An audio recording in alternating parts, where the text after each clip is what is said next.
আল্লাহ রাব্বুল আলামিন মহাগ্রন্থ আল কোরআন দিয়েছেন বিচার ফয়সালা করার জন্য। জোরে বলুন ঠিক কিনা? আল্লাহ বলেন, ইন্না আনজালনা ইলাইকাল কিতাবা বিল হাক্কি লিতাহকুমা বাইনান নাস। আমি আল্লাহ রাব্বুল আলামিন সত্য কিতাব দিয়েছি, যেই কিতাব মানুষের বিচার ফয়সালা করার জন্য। জোরে বলুন মারহাবা। সত্য বিচার নাই বিচার যদি প্রতিষ্ঠিত হয় সমাজে, তবে শান্তি ফিরে আসবে। যদি বেইনসাফি পক্ষপাতিত্ব বিচার হয়ে যায়, সেটা কোনোদিন কল্যাণমুখী বিচার হতে পারে না। জোরে বলুন ঠিক কিনা? হযরতে সুলাইমান আলাইহিস সালামের জামানায় একজন সুন্দরী নারী ছিল। দেখতে যেমন সুন্দরী, তেমনই গুণবতী, তেমনই সেই পরেশগারিনী আল্লাহওয়ালা মহিলা। এমন মহিলা আছে না নাই? আল্লাহওয়ালা মহিলাও আছে, কুলাঙ্গার নারীও আছে না নাই? বেপর্দা নারী আছে না নাই? আছে না মানে আমাদের গুলাই। যেটা বলুন ঠিক কিনা? আমরা একটা পুরুষ কোনোদিন বাজার করতে পারি না, সব বাজার করি চাঁপাইনবাবগঞ্জে ওই মহিলা দিয়েই। যেটা বলুন ঠিক কিনা? ওই মহিলা প্রথমে একটা ঝাড়ি মেরেছে, তোমার চোখই নাই, দেখো তো অমুকের বাপ কত সুন্দর করে বাজার করে নিয়ে আসা, তুমি কি কিনে নিয়ে এসছো? যেটা বলুন ঠিক কিনা? তখন আমরা হাত দিয়ে দিই, যা তোরাই যা বাজার করে নিয়ে আয়। যেটা বলুন ঠিক কিনা? কিন্তু বাজার যে টাকা লাগবে এই জন্য তাকে সাথে করে নিয়ে যায়। ছোট্ট বাচ্চা, এই বাচ্চার বাবা বাচ্চাটাকে নিয়ে বেড়ায়, আর এই মহিলা ওই বাজার ওই দোকানদারের সঙ্গে কথা বলে, দাম দর করে। জোরে বলুন কথা ঠিক কিনা? 300 টাকার, 500 টাকার, 1000 টাকার শাড়ি চাই 4,500 টাকা, কত কম বলবে বল? জোরে বলুন ঠিক কিনা? দিয়ে আপনার টাকা ধ্বংস হলো। এইদিকে আপনার বাচ্চা, যে বাচ্চাটাকে নিয়ে আছেন, ওর তো খাবার দরকার আছে। কিছুক্ষণ পর, 1 ঘন্টা পর খাবার দরকার হয়েছে, কাঁদতে যখন লেগেছে, ও কিন্তু নিষেধ করে দিয়েছে, খবরদার তুমি আমার কাছে নিয়ে আসবে না, কারণ তার আকর্ষণ কমে যাবে। যেটা বলুন ঠিক কিনা? যদি বুঝে না এটি ছেলের মা, ওই বাচ্চা আছে, তাহলে তো ওই মহিলার আকর্ষণ কমে যাবে। ওই জন্যে এই গোপাল ভাঁড়কে ওই মার্কেটের বাইরে রেখে দেয়, আর ওই মহিলা বাজার করে। আমাদের সমাজে এমন আছে না নাই? এই লক্ষ্মীপুরে না থাকতে পারে, আমাদের এলাকার কথা বলছি। যারা বলুন কথা ঠিক কিনা? দিয়ে শুরু হলো প্রেম প্রীতি আর ভালোবাসা, ধ্বংস হয়ে গেল জাতি। জোরে বলুন ঠিক কিনা? ওই হোটেলের বয়, ওই গার্মেন্টসের লোকের সঙ্গে সুসম্পর্ক গঠন হলো, আর শুরু হলো মোবাইল ফোনে আলাপ। এই জাতি আজকে মোবাইল ফোনের মাধ্যমে শেষ হয়ে গেল, ধ্বংস হয়ে গেল। বড় বড় মোবাইল দিয়েছি আমার যুবতী নারীটাকে, দিয়েছি আমার স্ত্রীটাকে, দিয়ে মনে মনে ভাবছি আমার মেয়ে, আমার স্ত্রীটা মনে হয় ফেরেশতা সেজে আছে। জোরে বলুন ঠিক কিনা? এই সারাদিন শুধু মোবাইলে চ্যাট করে। জোরে বলুন কথা ঠিক কিনা? আর ছোট্ট বাচ্চাটা, যেই বাচ্চাটা সবে মাত্র 3-4 বছরের বয়স হয়েছে, এই বাচ্চাটার অবস্থা খুব কঠিন। এক হাতে রুটি, এক হাতে টাচ মোবাইল, না দিলে এক লোকমা তার মুখে ঢোকাতে পারবেন? যারা বলুন ঠিক কিনা? এক লোকমা মুখে ভাত দিবে আর একবার ঠিক ঠেলবে, তাও বাঁ হাতে রুটি আর ডাইন হাতে মোবাইল ঠেলছে। আছে না নাই? বাংলাদেশে ফেসবুক আছে, শুনো রে ভাই, ছোট ছোট ছেলে মেয়ে ফেসবুক চালায়। হায় হায়, ছোট ছোট ছেলে মেয়ে ফেসবুক চালায়। আরে কত প্রকার আইডি আছে আমার জানা নাই, ফেসবুক চালাইছে যারা তারা জানে ভাই। আরে ছোট বড় জুয়ান বুড়া একই রোগে খাইছে ধরা। এরা বলেন ঠিক কিনা? আরে ছোট বড় জুয়ান বুড়া একই রোগে খাইছে ধরা। এই না রোগের ডাক্তার ভাইরে বাংলাদেশে নাই। বাংলাদেশে ফেসবুক আছে, শোনো রে ভাই, ছোট ছোট ছেলে মেয়ে ফেসবুক চালায়। হায় হায়, ছোট ছোট ছেলে মেয়ে ফেসবুক চালায়। জোরে জোরে বলুন কথা ঠিক কিনা? যুবক ফেসবুকে কথা বলে, ইন্টারনেটে কথা বলে, ইমুতে কথা বলে, হোয়াটসঅ্যাপে কথা বলে, সারা রাত ধরে চ্যাট দিচ্ছেন, সারা রাত ধরে কথা বলছেন। বৃদ্ধ বাবা ফুসফুসানি শুনতে পেয়ে বলতেছেন, বাবা এত রাত ধরে তুমি কি করছো? বাবাকে ধমক দিয়ে আমরা কি বুঝো, বুড়া মানুষ, এখনো তুমি জায়গা আছো, অনলাইনে ক্লাস করছি।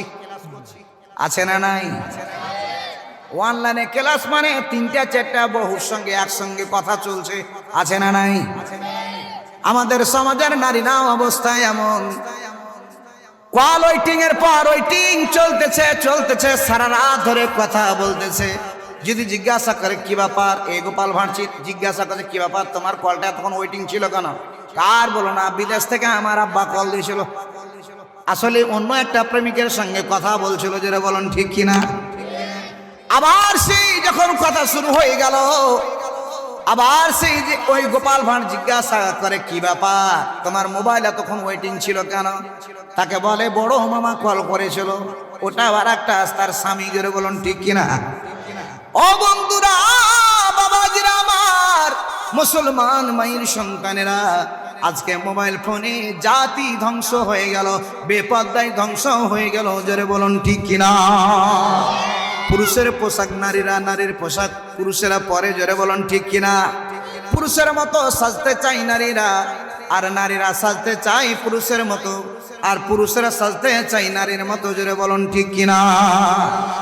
আমাদের সমাজের যুবকরা এমন নয়, এমন আছে নাকি?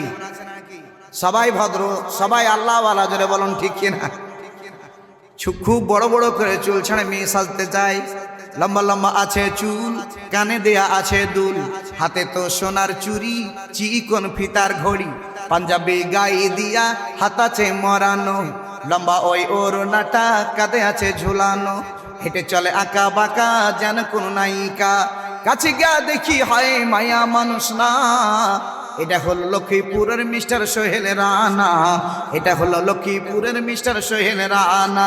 আগের মতো শান্তি তো আর এখন পাওয়া যায় না, মানুষা পাল্টে গেছে, পাল্টে নিত জামানা হয়, মানুষা পাল্টে গেছে, জামানা ঠিকই আছে, জামানা ঠিকই আছে, মানুষা পাল্টে গেছে, জোরে বলুন কথা ঠিক কিনা। শুধু কি ছেলেরা না, মেয়েরা এর সঙ্গে জড়িত। চুলগুলো খাটো খাটো, খাটো প্যান্ট আটো সাটো, সানগিলাস চোখে তার যেন কোন জমিদার, বুট জুতা পায়ে দিয়া, কাঁধে এক ব্যাগ নিয়া, ঠোঁটে দেয় লিপস্টিক, হাসে শুধু ফিক ফিক, ওদিকে গেলে দু চোখ মনে হলো ভদ্রলোক, কাছে গিয়া দেখি হয় পুরুষ মানুষ না। এটা হলো লক্ষ্মীপুরের এটা হলো লক্ষ্মীপুরের মিস জরিনা হায়াপা, এটা হলো লক্ষ্মীপুরের মিস জরিনা। আগের মতো শান্তি তো আর এখন পাওয়া যায় না, মানুষ সব পাল্টে গেছে, পাল্টে নিত জামানা, জোরে জোরে বলুন কথা ঠিক কিনা, জোরে বলুন ঠিক কিনা। ও বন্ধুরা, মুসলমান মায়ের সন্তানরা, বলতেছিলাম আল্লাহওয়ালা একজন নারী ছিল, হযরতে সুলাইমান আলাইহিস সালামের জামানায় যেমন দেখতে সুন্দরী, তেমনি পদ্মাশীলা ধার্মিক মহিলা। ওই সুন্দরী হওয়ার কারণে ওই মহিলাটাকে সবাই প্রেমের অফার দেয়। প্রতিটা যুবক, গ্রামের যুবক বলে আই লাভ ইউ, আছে না নাই? যার সুন্দরী মেয়ে আছে সেই আর ঠেলা জানে, কাঁচের জানলা হলে জানলা রক্ষা করা কঠিন হয়ে গেছে, যেটা বলুন ঠিক কিনা। ও বন্ধুরা, বাবাজিরা আমার, ওই মহিলা ডাক দেয়া বলে ইত্তাকুল্লাহ, আল্লাহকে ভয় করে রে যুবক। না না না, আমি কোন বেগানা পুরুষের সঙ্গে প্রেম প্রীতি ভালোবাসা করতে পারবো না, আমি তাকে ভালোবাসবো যার সঙ্গে আমার বিবাহ হবে, জোরে জোরে বলুন কথা ঠিক কিনা। সবাই ব্যর্থ যুবক, প্রতিটি যুবক সুন্দরী নারীকে বিবাহ করতে চায়। সব যুবক যখন ব্যর্থ হয়ে গেল, চারজন যুবক একত্রিত হলেন। খেয়াল করেন আমার দিকে, চারজন যুবক ব্যর্থ প্রেমিক একত্রিত হয়ে সলা পরামর্শ করলো, মিটিং করলো। ওই মহিলার নামে মিথ্যা একটা অপবাদ দিব, তাকে ফাঁসির মঞ্চে ঝুলিয়ে দিয়ে হত্যা করব, জোরে বলুন নাউজুবিল্লাহ। মিথ্যা সাক্ষী আছে না নাই? মিথ্যা ফাঁসিয়ে দেওয়া যুগে যুগে কালে কালে ছিল, আছে, থাকবে, জোরে বলুন ঠিক কিনা। সুলাইমান আলাইহিস সালামের জামানায় ওই আল্লাহর বান্দিরি মহিলার বিরুদ্ধে নালিশ করলো, সালাহ পরামর্শ করলো। বান্দা যখন সালামা পরামর্শ করে, আমার আল্লাহ সেই কথাটা জানেন কিনা?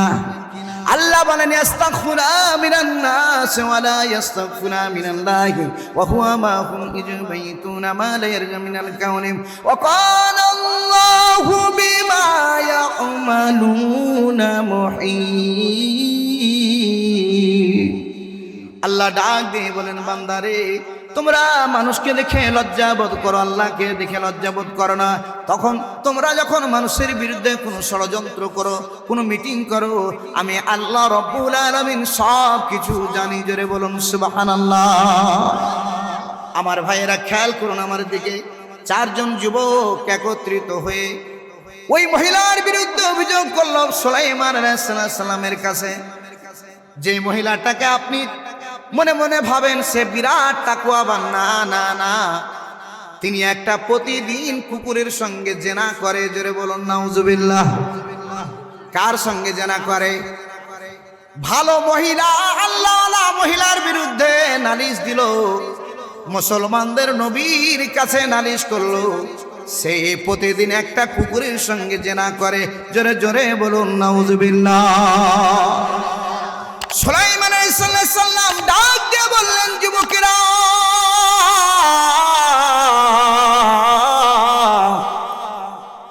ও আল্লাহর বান্দারা, শুনে নাও, শুনে নাও। সত্যি কি ওই মহিলা প্রতিদিন কুকুরের সঙ্গে জেনা করে? তুমি বলে দাও। যুবকেরা চারজন মিলে খুব তাড়াতাড়ি বলতে আরম্ভ করে দিল। সত্যকে মিথ্যাকে সত্য করতে হলে বেশি কথা বলতে হয়। জোরে বলেন ঠিক কিনা?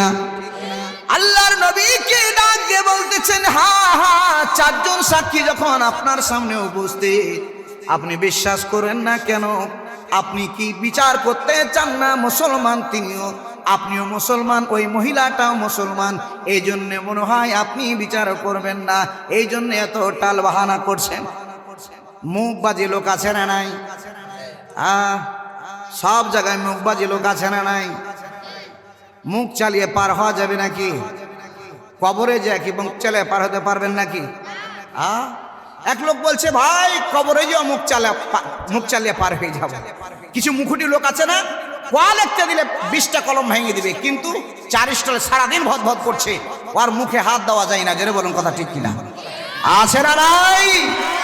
আমার ভাইয়েরা, এই বেচারিকে বলছে, ভাই তোমার যে অবস্থা, তুমি ইবাদত বন্দেগী করো না, নামাজ রোজা করো না, কবরে গিয়ে কি জবাব দিবে, কি জবাব দিতে পারবে?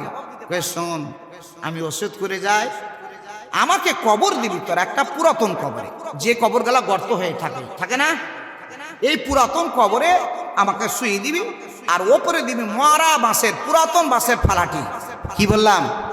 পুরাতন বাঁশের ফালাটি আর পুরাতন ওই গর্ত হয়ে থাকা কবরগুলোতে আমাকে মাটি দিবি। এবার শুরু হবে খেলা। খেলাটা হলো এটাই, এবার যখন ফেরেশতা এসে জিজ্ঞাসা করবে, মান রব্বুকা মান দীনুকা নাবিয়ুকা, তখন আমি বলবো, কইবে দেখতে পাও না পুরাতন কবর? যে একদল ফেরেশতা হিসাব লেগে গেছে, ফের তোমরা এসো, মাথা খারাপ হয়ে গেছে নাকি? পুরাতন কবর দেখে চলে আসছে, একবার হিসাব হয়ে গেছে, যাও। এই ঝাড়ি মেরে পার হওয়ার জায়গা কবর নয়। জোরে বলুন কথা ঠিক কিনা? জোরে বলুন ঠিক কিনা? নবী রাসূলকে ঝাড়ি মেরে পার হতে পারে নাই কোন ব্যক্তি, আলে বলো আমাকে ঝাড়ি মেরে কোন ব্যক্তি পার হতে পারে নাই। সত্যের পথে যারা থাকে, সত্যের বিজয় আল্লাহ রাব্বুল আলামিন দিবেই। জোরে বলুন কথা ঠিক কিনা? আমার ভাইয়েরা, সুলাইমান আলাইহিস সালাম ডাক দিয়ে বললেন, যুবকেরা, আগামী কালকে সকালবেলা এর বিচার হবে, সকালবেলা বিচারের ফয়সালা আমি দিব। চারজন যুবক ব্যর্থ প্রেমিক সবাই বলেছিল মহিলাটিকে ভালোবাসবো, প্রেম করব, প্রেমের অফার দিয়ে যখন ব্যর্থ হয়েছেন, তখন ওই পুরুষেরা চারজন যুবক সলা পরামর্শ করে মুসলমানের বিরুদ্ধে মিথ্যা অপবাদ দিল। ওই নারীর বিরুদ্ধে অভিযোগ আনয়ন করলো, প্রতিদিন একটা কুকুরের সঙ্গে জেনা করে। পরের দিন সকালবেলা সুলাইমান আলাইহিস সালাম সিংহাসনে বসানো, একে একে সাক্ষীগুলোকে হাজির করতে লাগলেন, ভাইভা সিস্টেমে ডাকতে লাগলেন। 1 নম্বর সাক্ষী হাজির, জিজ্ঞাসা করে, ও আল্লাহর বান্দা, প্রতিদিন কুকুরের সঙ্গে ওই মহিলা, মুসলমান মহিলাটা জেনা করে, বলো বলো, সত্য করে বলো তো, আসলেই কি কুকুরের সঙ্গে জেনা করে নাকি? তিনি ডাক দিয়ে বললেন, হ্যাঁ। আপনার কি বিশ্বাস হয় না? আপনার কি বিশ্বাস হয় না? বিচার করার ইচ্ছা না থাকলে আপনি করিয়েন না। চারজন সাক্ষী যখন দিচ্ছি, আপনি কেন বিশ্বাস করছেন না? সুলাইমান আলাইহিস সালাম, থামো, এত কথা বলার দরকার নাই। বলো তো, যে কুকুরটির সঙ্গে ওই মহিলাটি প্রতিদিন জেনা করে, ওই কুকুরটির রং কেমন ছিল? যুবক হাত বাঁকিয়ে গেল। হারে, আমরা চারজন যুবক তো ব্যর্থ প্রেমিক, তো এই পরামর্শ করিনি, কি জবাব দিব রে? তিনি আইডিয়া করে বলল, সেই কুকুরটা ছিল লাল, সে মস্ত বড় মাতাল। যারা বলেন কথা ঠিক কিনা? আল্লাহর নবী ডাক দেয়া বললেন, তুমি ঘরের মধ্যে যাও, 2 নম্বর সাক্ষী হাজির। 2 নম্বর সাক্ষী হাজির। একই প্রশ্ন, আপনি জবাব, মুখ খুব চলতেছে, চোরের মার গলা বড়। যারা বলেন ঠিক কিনা? যারা চোর হবে তারা গলা বাজাবে। যারা বলেন ঠিক কিনা? মিথ্যাবাদী যারা হবে, মিথ্যা কথা যারা বলে, বেশি কথা বলে, তারা মিথ্যাকে সত্য করার জন্য হাজারো মিথ্যা কথা বলে সত্য প্রমাণ করতে চায়। কিন্তু যুগে যুগে কালে কালে মিথ্যার পতন হয়েছে, অন্যায়ের পতন হয়েছে। জোরে বলুন কথা ঠিক কিনা? সুলাইমান নবী ডাক দিয়ে বলে, ও আল্লাহর বান্দা, 2 নম্বর সাক্ষীকে প্রশ্ন করে, আল্লাহর বান্দা বলো তো, ওই মহিলা মুসলমান নারীটা প্রতিদিন একটা কুকুরের সঙ্গে জেনা করে, ওই কুকুরটার রং কেমন ছিল তুমি বলে দাও। এই সাক্ষী চিন্তায় পড়ে গেল, হারে আমরা 4 বাটপারতে একটা হয়েছিলাম, মুসলমান নারীর বিরুদ্ধে আমি অভিযোগ আনয়ন করেছি, কিন্তু আমরা তো এই পরামর্শ করিনি কোন কালারের কুকুরের কথা বলি। প্রথম জন বলল লাল, সে মস্ত বড় মাতাল। দ্বিতীয় জন বলল কালো, বিষয়টা গোলমালিয়া গেল। যারা বলেন ঠিক কিনা? প্রথম জন বলল লাল, দ্বিতীয় জনকে জিজ্ঞাসা করলো কোন কালারের কুকুরের সঙ্গে জেনা করে বলে দাও। দ্বিতীয় জন বলল কালো, বিষয়টা আসলে গোলমালিয়া গেল। যারা বলেন ঠিক কিনা? এই বাচ্চাটিকে বলল, যাও ঘরের মধ্যে যাও, 3 নম্বর সাক্ষী হাজির। 3 নম্বর সাক্ষীকে হাজির করে প্রশ্ন করে, যেমন প্রশ্ন করে সে মুখ দিয়ে যেন বারুদ বের হয়, পটপট করে উত্তর দেয়, আপনি মুসলমান, ওই মহিলাও মুসলমান। বিচার করার ইচ্ছা না থাকলে এত টাল বাহানা করিয়েন না। খুব মুখ চালাইছে, আছে না নাই? সুলাইমান আলাইহিস সালাম ডাক দিয়ে বললে, ও আল্লাহর বান্দা, বলো বলো, যেই মহিলা প্রতিদিন একটা কুকুরের সঙ্গে জেনা করে, ওই মহিলা কোন কালারের কুকুরের সঙ্গে জেনা করে তুমি বলে দাও। প্রথম জন বলল লাল, সে মস্ত বড় মাতাল। দ্বিতীয় জন বলল কালো, বিষয়টা গোলমালিয়া গেল। তৃতীয় জন বলল সাদা, সে মস্ত বড় গাধা। জোরে বলুন ঠিক কিনা? এর ফয়সালাটা একটু পরে হবে। জোরে বলুন ঠিক কিনা? ফয়সালাটা শুনে যেতে চান কিনা? বিচারটা ফয়সালা শুনে যেতে চান কিনা? যারা বলেন চাই, একটা মানুষ যাবেন না। যারা বলেন কথা ঠিক কিনা? আমরা আল্লাহর কথা বলবো, আল্লাহর কথা শুনবো। যারা বলেন কথা ঠিক কিনা? আল্লাহর সঙ্গে কথা বলার জন্য আপনাদেরকে একটা মোবাইল নাম্বারও দিব। আল্লাহর মোবাইল নাম্বার নিতে চান কিনা? আল্লাহর মোবাইল নাম্বার নেবেন, সত্যি পাবেন। বসে থাকেন, শুধু আমাকে ধরিয়ে দিবেন, হুজুর আমাকে আল্লাহর মোবাইল নাম্বারটা দেন। আল্লাহর সেই মোবাইল নাম্বারের যে কোডটা, সেই কোড নাম্বারটা আমাকে দেন, আমি আল্লাহর সঙ্গে কথা বলবো। জোরে বলুন মারহাবা। আজকে আল্লাহর সঙ্গে কথা বলার মতন আপনাকে একটা নাম্বার দিব, সেই নাম্বারে কল করবেন, সেই নাম্বারে কথা বলবেন, আল্লাহর সঙ্গে প্রাণ ভরে কথা বলবেন ইনশাআল্লাহ। কিন্তু এখন নাই, দিব একটু পরে ইনশাআল্লাহ। জোরে বলুন কথা ঠিক কিনা? এর কালেমা পড়ি লা ইলাহা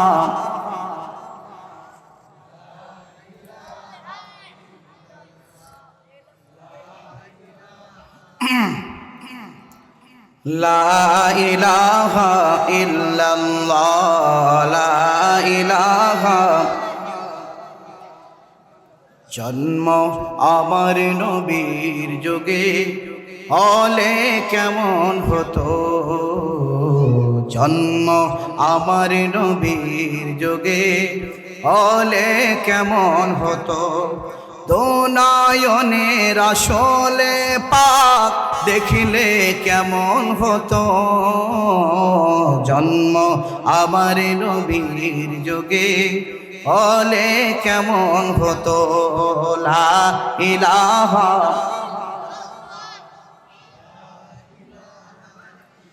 লা ইলাহা ইলাহা ইল্লাল্লাহু মুহাম্মাদুর রাসূলুল্লাহ সাল্লাল্লাহু আলাইহি ওয়াসাল্লাম। আমার ভাইয়েরা, বাবাজিরা, আমার মুসলমান মেয়ের সন্তানেরা, সোনামণি যুবক ভাইরা, আমরা দুনিয়ায় এসেছি, আবার চলে যাব। জোরে বলুন ঠিক কিনা? এসেছি আবার বাবা আমার মাধ্যমে। যে বাবা মা কষ্ট করে আদর করে আপনাকে আমাকে বড় করেছেন, লালন করেছেন, জোরে বলুন ঠিক কিনা? না, এই লক্ষ্মীপুরের মানুষ আকাশ থেকে ধপাস করে পড়ে গেছে, আর আপনার আমার বাবা মা কুড়িয়ে ছিল নাকি? না না না, ওই মা, যেই জনম দুঃখিনী মা,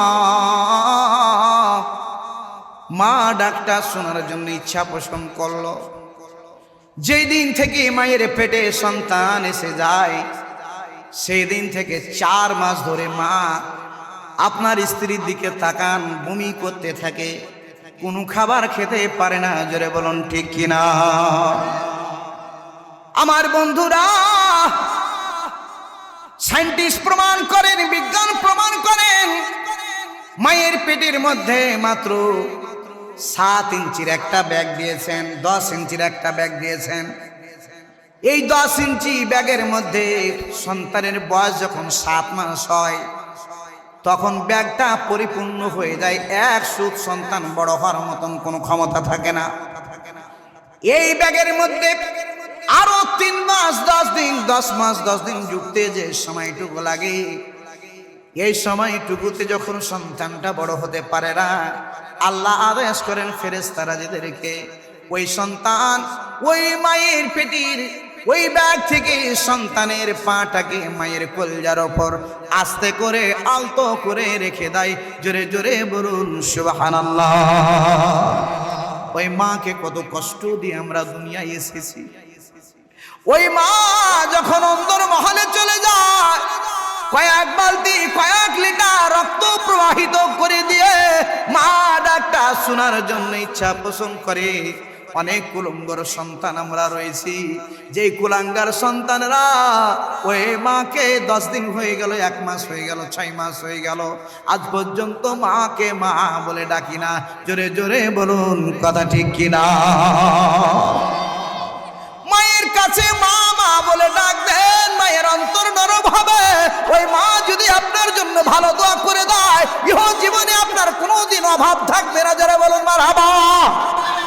মা যদি খারাপ দোয়া করে দেয়, বন্ধুরা আমার, আল্লাহর কসম করে বলি, আপনার বরকত ছুটে যাবে দুনিয়ার জীবনে।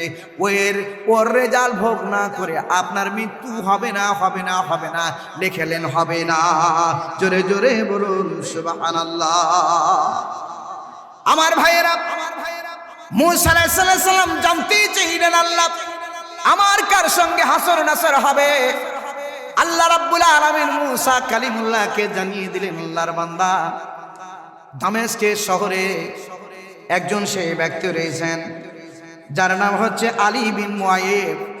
এই আলী বিন মুআইবকে তোমার সঙ্গে হাসর নাসর করা হবে, জান্নাতে দেওয়া হবে। আল্লাহর নবী মুসা আলাইহিস সালামের মনে একটা কৌতূহল জাগলো, ইচ্ছা জাগলো, আল্লাহ কেমন আমল রয়েছে যার বিনিময়ে একজন নবীর সঙ্গে তারা হাসর নাসর হবে। যারা বলুন সুবহানাল্লাহ। মুসা আলাইহিস সালাম তার শরণাপন্ন হলেন, খোঁজাখুঁজি করে পেয়ে গেলেন, তার বাড়িতে দাওয়াত নিলেন। লক্ষ্য করলেন তার জনম দুঃখিনী মা, বৃদ্ধ একজন মহিলা রয়েছে। ওই পুরুষ দামেস্ক শহরে যিনি কসাইগিরি করেন, বস্তুগুলো টুকরো টুকরো করে বিক্রি করেন, সেই কসাই নরম মাংসগুলো রেখে দিচ্ছেন পাত্রে। এই মাংসগুলো বাড়ি নিয়ে গিয়ে ওই মায়ের জন্য নিজ হাতে রান্না করলো। খেয়াল করেন আমার দিকে, এই বাচ্চারা,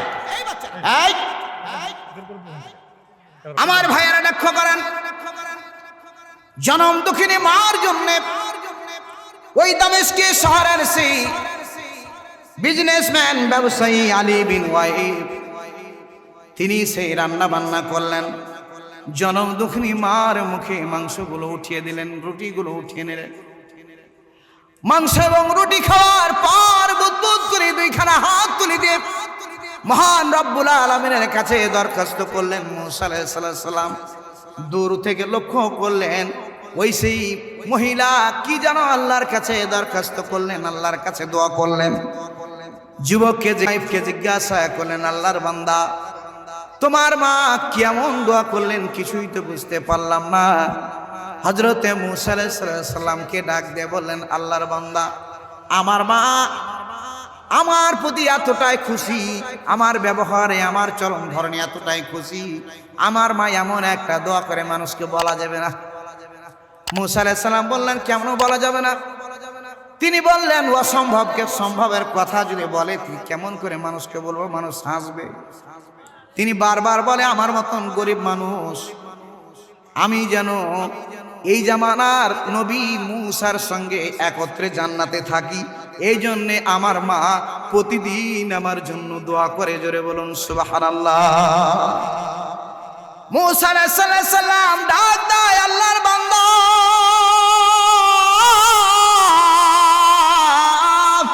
ও আলী বিন মাইক, চিন্তা করো না, চিন্তা করো না, ওই সেই অসম্ভব কিছুই নয়। মায়ের দোয়া আল্লাহ রাব্বুল আলামিন কবুল করে থাকেন, এর দৃষ্টান্ত এটাই। আমার আল্লাহ রাব্বুল আলামিন আমাকে জানিয়েছেন আমি একজন কসাইয়ের সঙ্গে জান্নাতে থাকব, তোমার মায়ের দোয়া আল্লাহ রাব্বুল আলামিন কবুল করে নিয়েছেন। জোরে বলুন সুবহানাল্লাহ। মায়ের ভালো দোয়া কবুল হয়, খারাপ দোয়া কবুল হয়। জোরে বলুন কথা ঠিক কিনা? মালিক ইবনে দিনার গভীর চিন্তা করে বলতেছেন, আল্লাহ এই বছর কার হজ আল্লাহ তুমি কবুল করেছো, আর কার হজ কবুল করো না, আমি যদি জানতে পারতাম ধন্য হতাম। মালিক ইবনে দিনার গভীর রাত্রে স্বপ্ন দেখছেন, অমুক নাম্বার তাবুতে আহমদ ইবনে আব্দুর রহমান নামক একজন ব্যক্তি রয়েছে, যার জীবনে 40 বছর ধরে ইবাদত বন্দেগী, 40 বছর ধরে হজ করতে যায়, আজ পর্যন্ত আল্লাহর কাছে হজ কবুল হয় না। জোরে বলুন নাউজুবিল্লাহ। আমার ভাইরা, বাবাজিরা, আমার মুসলমান মায়ের সন্তানেরা, মালিক ইবনে দিনারের ঘুম ভেঙে গেল। তাবুর কাছে গেলেন, ডাক দেয়া বললেন, আহমদ ইবনে আব্দুর রহমান নামক ব্যক্তি কি এই তাবুর মধ্যে থাকে, এখানে থাকে নাকি? তিনি ডাক দিয়ে বললেন, কোনটা আব্দুর রহমান, দেখিয়ে দাও, দেখিয়ে দাও। মালিক ইবনে দিনারকে একজন ব্যক্তি ডাক দিয়ে বললেন, ও আল্লাহর বান্দা তুমি কে গো? জানি না। আহমদ ইবনে আব্দুর রহমানের মতন এত বড় মাপের আল্লাহর ওলিকে একজন চিনে না, এমন ব্যক্তি তো দুনিয়ায় নাই। তিনি তো একজন বিরাট মাপের আল্লাহর ওলি, তিনি হলেন বিরাট মাপের আল্লাহর ওলি। ওই যে দাঁড়িয়ে দাঁড়িয়ে নামাজ পড়ছেন, সালাত আদায় করছেন, এটাই হলো আল্লাহর ওলি আহমদ ইবনে আব্দুর রহমান। জোরে বলুন মারহাবা। চিন্তা করে দেখেছেন, আমি ইয়াসিন সবার চোখে আল্লাহর ওলি হতে পারি, কিন্তু আমার এমন কোন গোপন পাপ থাকতে পারে যার বদলতে আল্লাহ আমার বন্দেগী কবুল করে না। জোরে বলুন ঠিক কিনা? আমার ভাইরা, মালিক ইবনে দিনার দূর থেকে লক্ষ্য করছেন, আহমদ ইবনে আব্দুর রহমান নামাজ পড়ছেন, কিন্তু একটা হাত নাই, বিকলাঙ্গ, বাম হাতটা যেন তার নাই। নামাজ শেষ করলেন, সালাম ফিরে কথা শুরু হলো, আল্লাহর বান্দা কেমন বদামল আপনার রয়েছে যার বদলতে আল্লাহ রাব্বুল আলামিন সকলের হজ কবুল করেছে, কিন্তু আপনার হজ আল্লাহ রাব্বুল আলামিন কবুল করে নাই। মালিক ইবনে দিনার এই কথা বলে শেষ করতে দেরি করলেন, আহমদ ইবনে আব্দুর রহমান কাটা কবুতরের মতন ছটপট করতে লাগলেন। জমিনের পাথরগুলো তুলে তিনি নিজের মাথায় আঘাত করতে লাগলেন, আর চিৎকার করে আল্লাহর কাছে কান্দা, আল্লাহ আমার মতন পাপী মনে হয় আর কোন ব্যক্তি নাই, আমার মতন গুনাহগার ব্যক্তি আর দুনিয়ায় নাই। ও বন্ধুরা, কান্নাকাটি করে মালিক ইবনে দিনার ডাক দেয়, ও আল্লাহর বান্দা কি অপরাধ করার কারণে মনে হয় আপনার হজ, আপনার ইবাদত বন্দেগী, দান সাদকা আল্লাহর কাছে কবুল হয় না, বলে দাও। আহমদ ইবনে আব্দুর রহমান ডাক দিয়ে বললেন, বন্ধু শুনেন, আল্লাহর কসম করে বলি 40 বছর আগে আমি খুব খারাপ মানুষ ছিলাম, নেশাগ্রস্ত অবস্থায় থাকতাম, নামাজ রোজার ধার ধারতাম না। 40 বছর আগে আমি আমার মা আমি যখন ঘরের মধ্যে ঢুকলাম, আমি আমার মাকে দেখলাম যাই নামাজে বসে নামাজ পড়ছে। আমি নেশা করে ঘরের মধ্যে ঢুকলাম। নেশা করে ঘরের মধ্যে ঢুকে কিছুক্ষণ পর সালাম ফিরে দুইখানা হাত তুলে দিয়ে আল্লাহর কাছে দরখাস্ত করে আমার মা, আল্লাহ আমার মতন কুলাঙ্গার সন্তান যেন কোনো মায়ের পেটে ধারণ না হয়, কোনো মায়ের কাছে যেন এই সন্তান না যায়, কোনো মায়ের পেটে যেন এমন কুলাঙ্গার সন্তান জন্ম না হয়। দোয়া করছিলেন। আমি আহমদ ইবনে আব্দুর রহমান শুনছিলাম। নেশাগ্রস্ত অবস্থায় ছিলাম। মায়ের দোয়া আমি সহ্য করতে পারলাম না। সেই দিন মাকে যেই নামাজ থেকে চেড়ে ধরলাম, বুকে করে নিলাম, চেড়ে নিলাম। চেড়ে নিয়ে গিয়ে জ্বলন্ত চুলার উপর, আগুনের উপর দাউ দাউ করে জ্বলতেছে এমন চুলা, এই চুলার উপর আমি আমার মাকে জ্বলন্ত আগুনের উপর চেপে ধরে থাকলাম। আমার মা বাঁচার জন্য কষ্ট পেয়ে বাঁচার জন্য আত্মনাতার চিৎকার করলো। আমার কাছ থেকে ছুটার জন্য আমার মা চেষ্টা করলো। আমি যুবক মানুষ, আমার মাকে চেপে ধরে আগুনের উপর নিক্ষেপ করে শেষ করে দিলাম। আমার মা ঝলসে গিয়ে চিরদিনের জন্য মৃত্যুবরণ করলো। যারা বলেন সুবহানাল্লাহ। মাকে আমি জ্বলন্ত চুলার উপর নিক্ষেপ করে দিয়ে জ্বলন্ত চুলার উপর চেপে ধরে মাকে হত্যা করলাম, মেরে ফেলে দিলাম। আমি যখন ঘরের মধ্যে ঢুকলাম, আমার কিছুক্ষণ পর নেশা কেটে গেল। আমি মনে মনে ভাবলাম কত বড় অপরাধ করে দিয়েছি। এই ডান হাত দিয়ে একটা ধারালো অস্ত্র দিয়ে আমি বাম হাতটাকে সেই দিন কেটে ফেলে দিয়েছিলাম। সেই দিন থেকে 40 বছর হয়ে গেল আমি আমার জীবনে তাহাজ্জুদ ছুটে নাই, আমার জীবনে দান খায়রাত ছুটে নাই, আমি আমার জীবনে হজ ছুটে নাই। সব বন্দেগি করি, অপরাধ শুধু একটাই, মায়ের সঙ্গে বেয়াদবি করেছি, মাকে হত্যা করেছি। এই জন্য আল্লাহ রাব্বুল আলামিন কোনো ইবাদত কবুল করেন না। জোরে বলুন নাউজুবিল্লাহ। ও বন্ধুরা, আবার এখন মা নাই। মা এমন একটা সম্পদ, বিরাট একটা সম্পদ। আমার বন্ধুরা, ছোট্ট একটি পেটের মধ্যে মা আপনাকে রাখতে পারলো, কিন্তু আমরা যুবক মানুষ বড় একটা ফ্ল্যাটের মধ্যে, বড় একটা বাড়ির মধ্যে ওই মাকে আমরা আটাতে পারি না। জোরে বলুন ঠিক কিনা? ছোট্ট একটি পেটের মধ্যে মা আপনাকে রাখতে পারলো, মাকে আমরা বড় বড় ফ্ল্যাটের মধ্যে রাখতে পারি না। জোরে বলুন ঠিক কিনা? এর জন্য দায়ী অনেকটা আমাদের স্ত্রী। জোরে বলুন ঠিক কিনা? প্রতিদিন আপনার আমার কানে ভলিউম দিতে আছে, ধ্বংস করে দিল জাতি। জোরে বলুন কথা ঠিক কিনা? সন্তানের জীবন নষ্ট করলো। আপনার আমার ইহকাল পরকাল সব কাল নষ্ট করার জন্য একজন কুলাঙ্গার নারী, একজন কুলাঙ্গার স্ত্রী যথেষ্ট। জোরে বলুন ঠিক কিনা? আমি নাম দিয়েছি একজন বদকার নারী আর ডায়াবেটিস রোগ একই। কি বললাম? বদ মহিলা আর ডায়াবেটিস রোগ একই। ডায়াবেটিস যাদের আছে ওদেরকে জিজ্ঞাসা করবে, ডায়াবেটিস রোগকে নিয়ন্ত্রণে রাখা খুব কঠিন। যেটা বলেন ঠিক কিনা? বদ মহিলাকেও যতই মারেন ওকে নিয়ন্ত্রণে রাখা খুব কঠিন। যেটা বলেন ঠিক কিনা? আমার ভাইয়েরা, আপনার স্ত্রী আপনার ততদিন পর্যন্ত ভালোবাসবে যতদিন আপনার যৌবন, আপনার পকেট শক্ত। যেটা বলুন কথা ঠিক কিনা? পকেট যতদিন শক্ত, যতদিন অর্থ টাকা পয়সা আছে, ততদিন আপনার স্ত্রী আপনার আনুগত্য শিলা। যেটা বলুন কথা ঠিক কিনা? স্বামী আর স্ত্রী শুয়ে আছে বিছানে, স্বামীকে হয়েছে ক্যান্সারের রোগ। খেয়াল করেন আমার দিকে, বুঝার জন্য বলছি। এই ভাই উঠছেন কেন? একটা লোক উঠবেন না, খেয়াল করি আমার দিকে। ক্যান্সারের রোগ হয়েছে স্বামীকে, স্ত্রী ময়া দেখাচ্ছেন, ভালোবাসা দেখাচ্ছেন, বুকে মাথা দিয়ে স্ত্রী কাঁদছে, স্বামী গো তোমার এই অসুখ না হয়ে আমার যদি হতো, এ মরণ অসুখ তোমার আমার সহ্য হয় না, তুমি না মরে আমি যদি মরতাম খুশি হতো। এইভাবে কাঁদছে। আর গোপাল ভাঁড় ওই স্ত্রীর চোখ মুখ মুছে দিচ্ছে। মহিলার চোখে পানি কম না বেশি? হ্যাঁ বেশি। মানে গায়ে যদি কেউ মরে ওকে কান্দায় লাগবে, আছে না নাই? এই মাহফিলে মহিলা কম না বেশি? হ্যাঁ গানের আড্ডায় কম না বেশি? সব জায়গায় মহিলা কম। দেখেন বুকে মাথা দিয়ে কাঁদছে আর গোপাল ভাঁড় চোখ মুছিয়ে দিচ্ছে। মুছতে মুছতে মুছতে গভীর রাত হয়েছে, স্বামী স্ত্রী ক্যান্সার রোগী দুইজন দুই দিকে শুয়ে গেছে। লক্ষ্য করেন আমার দিকে, গরিব মানুষ টাটির ঘরে শুয়ে আছে। বাড়িতে ছিল একটা কালো গরু, কিছু ধোঁয়ানি পানি গুঁড়া টোড়া দিয়ে ওই গরুর মুখে স্টিলের হাঁড়িতে দিয়ে চলে এসেছে। ওই গরু চাটতে চাটতে হাঁড়ির খাবারগুলো খেতে খেতে চাটতে চাটতে এক পর্যায়ে সিঙে গেছে বাইদা হাঁড়ি। যেমন বাইধে গেছে তখন কিছু দেখতে পায় না, তখন সর্বোচ্চ শক্তি দিয়ে ওই গরুটা ঠোঁটা তারপরে পাঘা সব কিছু ছিঁড়া ছুটে টাটির ঘর, স্বামী স্ত্রী শুয়ে আছে, ঘরের মধ্যে ঢুকে গেছে।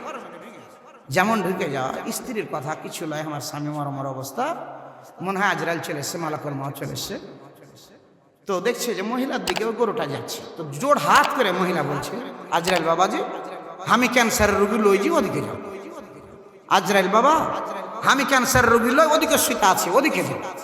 আজরাইল বাবাজি আমি ক্যান্সার রোগী লই, ওদিকে যাও। আপনার আমার স্ত্রীর ভালোবাসাটা এমনই, জোরে বলুন কথা ঠিক কিনা? সকালবেলা স্বামী বলতেছেন, হাই রে ভালোবাসা তো আমার বুক ভিজে দিলি কান্দা কান্দা, যে তোমার মরণ না হয় আমার হলে খুশি হতাম। আর গরু নামক মালাকুল মউত ঢুকতে না ঢুকতেই তোমার ফিগার পাল্টে গেল।